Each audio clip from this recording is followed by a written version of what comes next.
comment développer son potentiel et le faire fructifier. Bienvenue dans ce nouvel épisode. Aujourd'hui, on va aborder un sujet qu'on devrait étudier à l'école. Comment investir dans sa propre banque à succès. Et quand je parle de banque à succès, je parle bien de toi qui est devant ton écran. Je ne parle pas de compte bancaire classique, mais de ta valeur personnelle, de ton potentiel, de tout ce que tu peux construire en investissant stratégiquement dans qui tu es. Je t'invite à prendre de quoi boire, de quoi grignoter et de quoi prendre des notes. Parce que nous allons parler d'intérêts composés d'estime de soi, placement en confiance et croissance personnelle sur du long terme. Pour commencer, le premier point, ton potentiel. Ton potentiel, c'est ton capital de départ.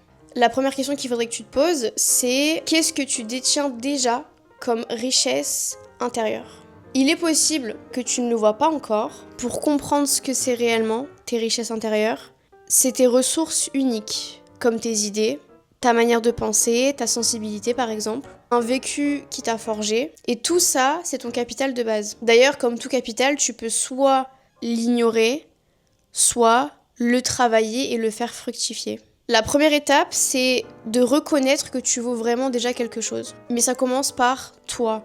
Tu ne dois pas attendre d'être validé par le monde extérieur. L'artiste Kehlani a dit « Je suis restée assez longtemps seule pour savoir que je suis complète ». La solitude, bien que ce soit vu comme quelque chose de très triste, c'est surtout la solitude qui n'a pas été choisie, que l'on n'a pas choisie, qui peut vous rendre triste. Mais c'est exactement à ce moment-là que tu apprends beaucoup sur toi, que tu évolues et que tu te forges un caractère. Passer du temps seul te rend beaucoup plus fort et beaucoup plus forte. Pour passer au second point, je l'ai nommé les dépôts du quotidien. J'ai gardé le champ lexical, la métaphore de la banque. Mais là, on va parler en l'occurrence de tes habitudes et de ton mindset.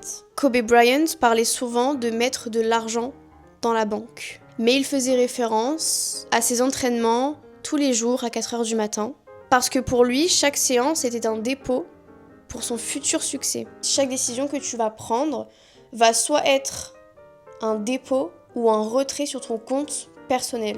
Quand tu travailles si dur sur toi, que tu te formes, que tu apprennes à dire non, que tu te respectes, j'appelle ça un dépôt stratégique. Mais quand tu doutes constamment de toi, que tu te remets en question, que tu vas ramasser que les petites miettes, te contenter que du minimum, et que tu procrastines, j'appelle ça des retraits non autorisés. Ton mindset, si on reste dans l'image de la banque, c'est ton code de sécurité bancaire. Donc, si tu penses que tu es une arnaque, tu vas saboter ton compte en banque, si on reste dans l'image. Mais si au contraire tu crois que tu as de la valeur, tu vas chercher les bons placements.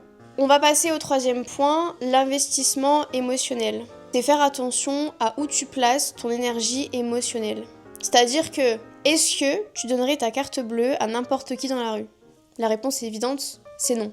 Alors pourquoi tu laisses certaines personnes siphonner ta paix intérieure ? Investir dans soi, c'est filtrer ses relations, ses fréquentations, ses collaborations. La banque à succès ne peut pas être gérée par des gens qui vivent à découvert émotionnel. Comme le dit si bien Warren Buffett, le meilleur investissement que vous puissiez faire est en vous-même. Pour passer au quatrième point, l'effet cumulé, et on va parler de la magie du long terme. Parce que oui, le travail que tu fournis pour ta propre personne, c'est un investissement à long terme, mais un investissement qui est nécessaire. Donc comme vous l'avez compris, l'investissement à long terme, rien ne se construit du jour au lendemain. C'est petit bout par petit bout qui vont vous mener au résultat final. Quand tu répètes les mêmes gestes tous les jours, lire, créer, se lever tôt, être productif, s'écouter, sortir de sa zone de confort, oser, c'est comme cumuler des intérêts. Et c'est bien à ce moment précis que tu te rends compte que tu as développé un mindset solide, des opportunités qui viennent à toi,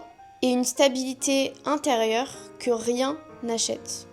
Et ça par contre c'est la plus importante, c'est être stable. Pour le dernier conseil, bien choisir son investissement. Fais attention à ce que tu consommes, à ce que tu écoutes et à ce que tu regardes. Je ne suis pas en train de parler de propagande. Je suis en train de parler que tout ce que tu vas faire va t'influencer sur ton énergie, sur ton mood, ta façon de voir les choses. Parce que s'instruire, c'est pas juste le fait d'aller à l'école ou de se former. C'est tout ce que tu vas consommer dans la vie de tous les jours, l'énergie que tu vas avoir tous les jours, les actions que tu vas faire tous les jours, les gens que tu vas fréquenter, Parce qu'il y aura toujours des gens qui seront plus âgés ou moins âgés que toi, mais qui vont t'apprendre des choses. Autant utiliser son temps à bon escient et être entouré de choses, de personnes, d'endroits intéressants qui donnent envie d'évoluer. Parce que tout ce qui va t'entourer, tu vas l'absorber. Et souvent, les personnes qui t'entourent, ils ont comme une sorte de pouvoir sur toi. Et je dis pas qu'ils te contrôlent, mais les personnes qui sont autour de toi vont t'influencer dans des prises de décision, dans ton mindset, sans forcément le vouloir, mais c'est l'énergie aussi qui dégage, qui font que ce que tu deviens aujourd'hui, ce que tu deviendras demain, sera en partie aussi grâce ou à cause de ton entourage. Je pense que tu dois penser à quelqu'un de connu ou une personne que tu connais personnellement, qui entreprend, qui a très certainement déjà dit qu'il faut s'entourer de personnes motivantes, de personnes qui entreprennent, qui ont les mêmes valeurs et la même vision que toi. Et tout ça, tout ce que je viens de te dire, sera inscrit dans ton relevé personnel. Si tu veux grandir, évoluer, apprendre et t'élargir au monde, t'élargir aux possibilités, ton champ d'opportunités et prendre chaque opportunité possible, il faut savoir changer de placement. Ce qu'il faut retenir dans cette vidéo, tu es ta propre richesse. Il faut arrêter d'attendre la validation extérieure. Pour rappel, c'est pas parce que tu te confies à quelqu'un qu'il te donne des conseils en retour que ça veut dire que ces conseils sont bons. Avant de te confier, avant de vouloir tendre la main aux autres ou vouloir essayer de comprendre la personne qui est en face de toi, apprends à te comprendre et apprends à te gérer seul. Commence à investir dans ce que tu es déjà. Investis ton temps pour toi et surtout, rappelle-toi, le compte le plus rentable que tu puisses ouvrir, c'est bien le tien. J'espère sincèrement que cette vidéo vous aura plu et j'espère que cette vidéo a été claire.